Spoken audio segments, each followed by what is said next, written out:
অকলে থাকিলো মই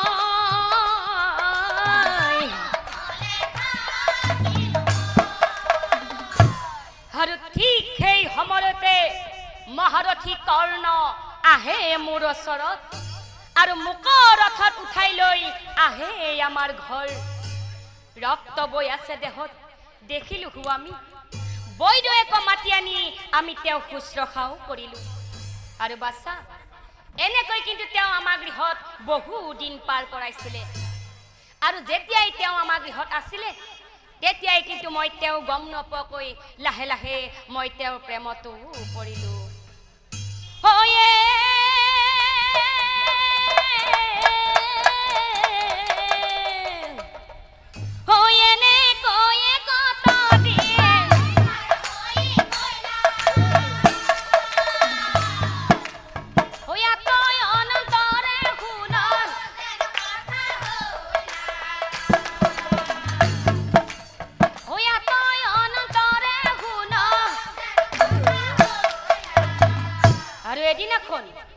এদিনাখন চিত্ৰব্ৰত ৰজাৰ ৰাজ্যৰ পৰা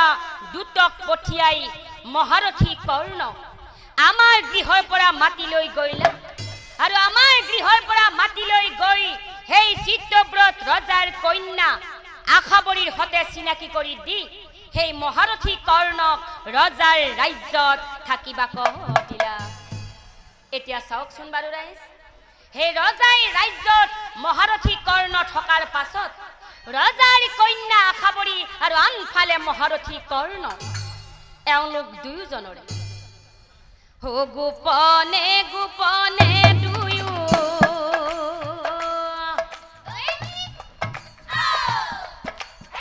প্ৰেমে বন্দী হইলা মোৰ কথা মহাৰথী পাহৰিয়া গইলা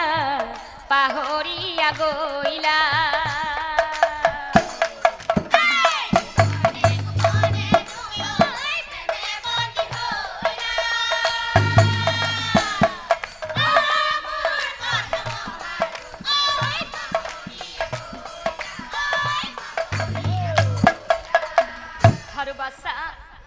এই সকলোবোৰ কথা মোৰ পিতৃ ভীমবৰে সকলো জানিলা শান্তনা বাণীৰে মোক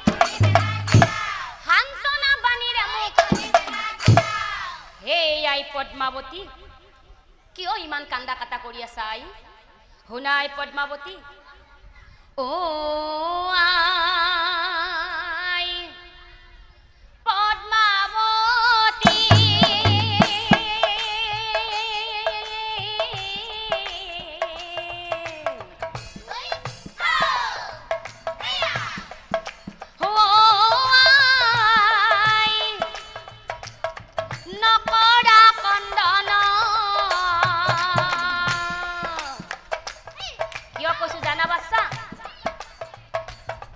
জন্ম মৃত্যু বিবাহ আই বিধিৰ লিখন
আই পদ্মাৱতী ঈশ্বৰত বিশ্বাস ৰাখি ভক্তি কৰি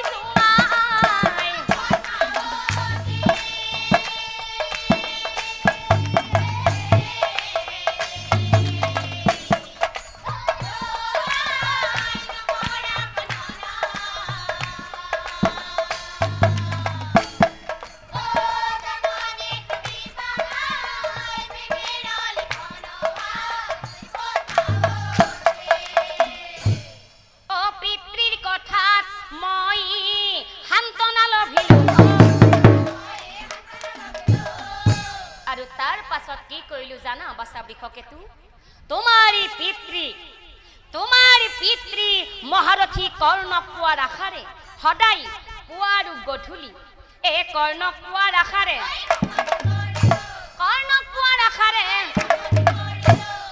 এনে কৈয়ে কথা দিয়ে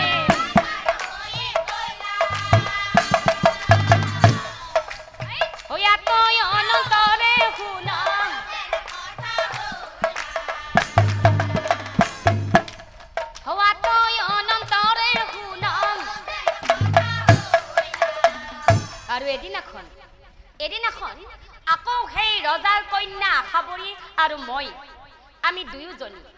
এই ৰাজকন্যাৰ হতে মই আছো একে আৰু ঠিক সেই সময়তে কৰ্ণ আহি উপস্থিত হ'ল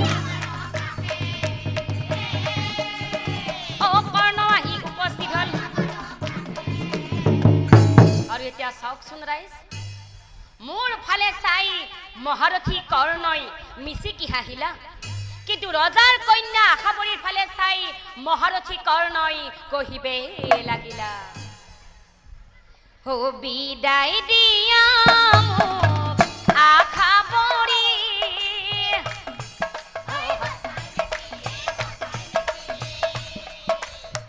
যাবলৈ ওলালো মই ঘৰলৈ বুলি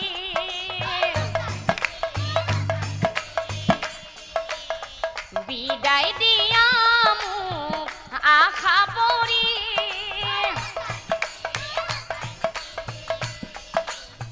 যাবলৈ ওলালো মই ঘৰলৈ বুলি আশাবৰী কিন্তু এটা কথা দেই পাহৰি নাযাবা মনতে ৰাখিবা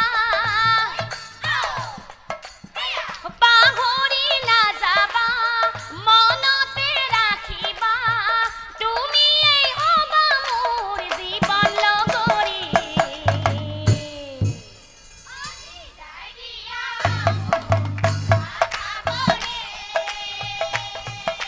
সঁচাই নেকি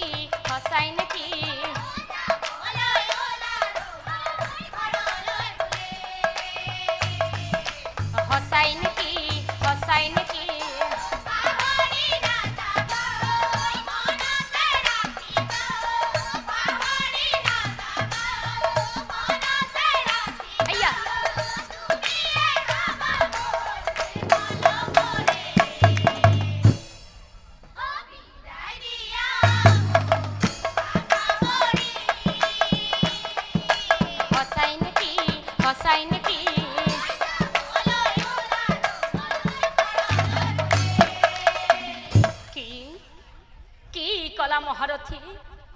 কথা শুনি ৰজাৰ কন্যাৰে বেয়া লাগি যায় এই কৰ্ণৰ চৰণে ধৰি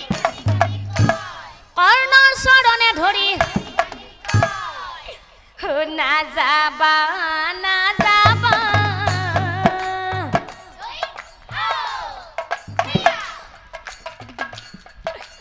আমাকো এৰি তোমাৰ বিৰহে জানা যাম মই মৰি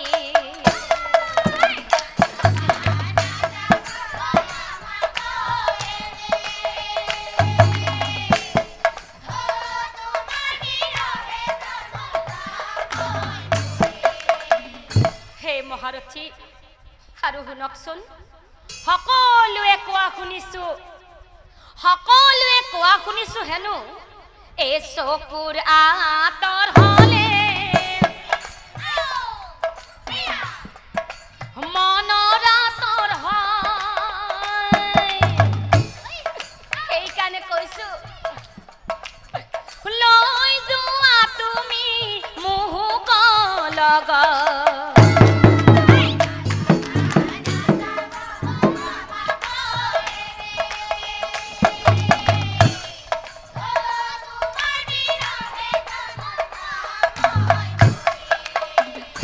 মহাৰথী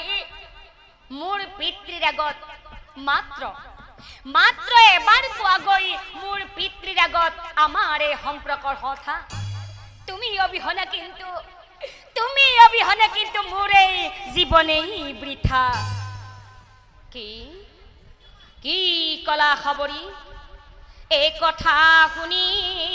কৰ্ণবীৰ হৰৈ নাথা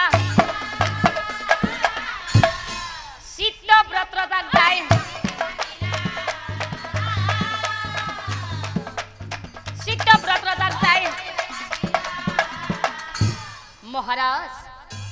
মহাৰাজ আপনাৰ কন্যা আশাবৰীক মই বিবাহ কৰাব বিচাৰো মহাৰাজ যদি আপুনি অনুমতি দিয়ে তেনেহলে আপোনাৰ কন্যা আশাবৰীক মই বিবাহ কৰাব বিচাৰো কি কলা আমাৰ কন্যা আশাবৰীৰ তোমাৰ লগত বিয়া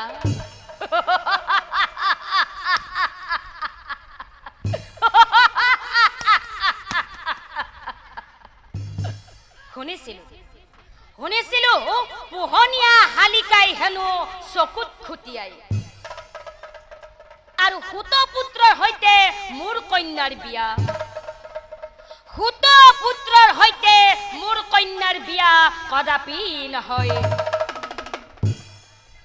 বাহিৰ হৈ যা এতিয়া ইয়াৰ পৰা বাহিৰ হৈ যা নহলে দুধ লগাই বাহিৰ কৰি দিম নিশ্চয় জানিবা কি সেই অপমানে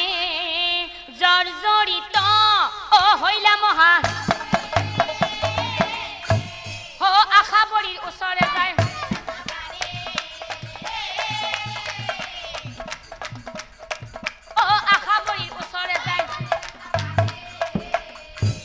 শুনা আশাবৰী তোমাৰি পিতাৰাই মোক অপমান কৰে সুত পুত্ৰ বুলি আৰু তোমাক হেনো মোলে নিদিয়ে বিয়া গতিকে আজিয়েই মই বাহিৰ হৈ যাম এই ৰাজ্যৰ পৰা আশাবৰী পাহৰি নাযাবা মোক থাকিলো আশা কৰি যদি ভগৱানে দয়া কৰে তেনেহলে পুনৰ হম দেখা দেখি হয় হি বুলি কৰ্ণবীৰ ৰৈ নাথাকিলা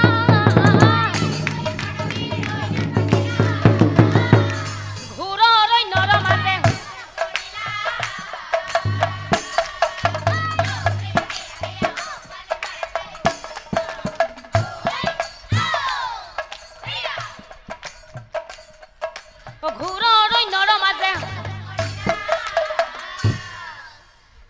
কিনু ভাগিয়া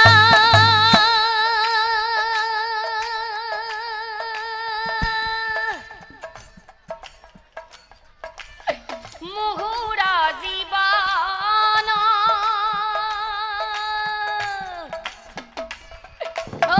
কপালে কি লিখে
এতিয়া কি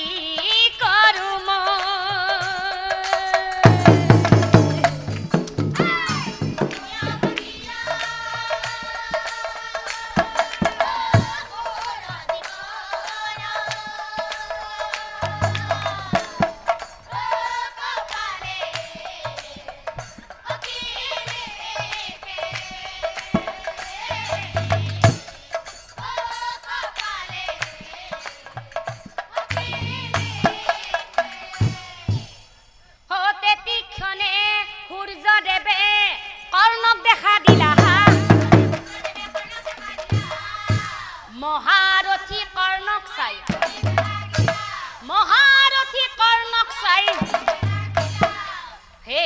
কৰ্ণ কিয় ইমান হতাশ হৈছ বাছা মই আহিছো নহয় তোৰ পিতৃ সূৰ্যদেৱ তই কিয় ইমান হতাশ হৈছ বাছা শুনা বাছা কৰ্ণ এটা কথা ভালদৰে মনত ৰাখিবা যে মানুহৰ জীৱনলৈ যিমানেই ধুমুহা নাহক কিয় কেতিয়াও হতাশ হ'ব নালাগে গতিকে বাছা কৰ্ণ এটা কথা ভালদৰে মনত ৰাখিবা हो जीवन युद्ध जीतू जाने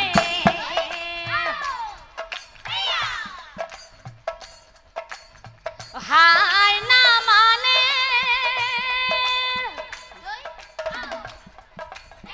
हितू जाने सफलता लोभिबा पारे ओ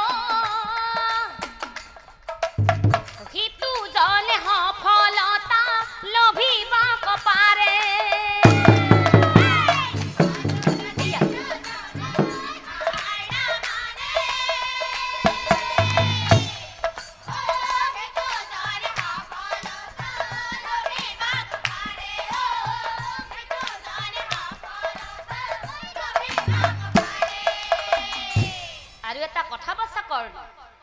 কেতিয়াও পাহৰি নাযাবা এ হুক দুখ জিতু জানে হুক দুখ জিতু জানে হহিবা পাৰে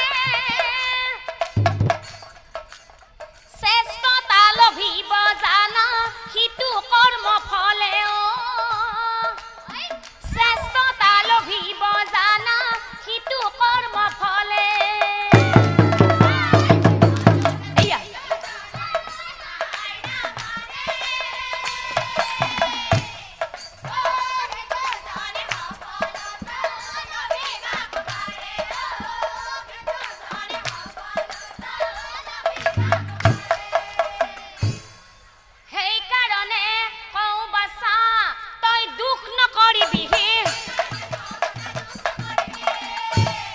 সমাজত চিনাকি দিবি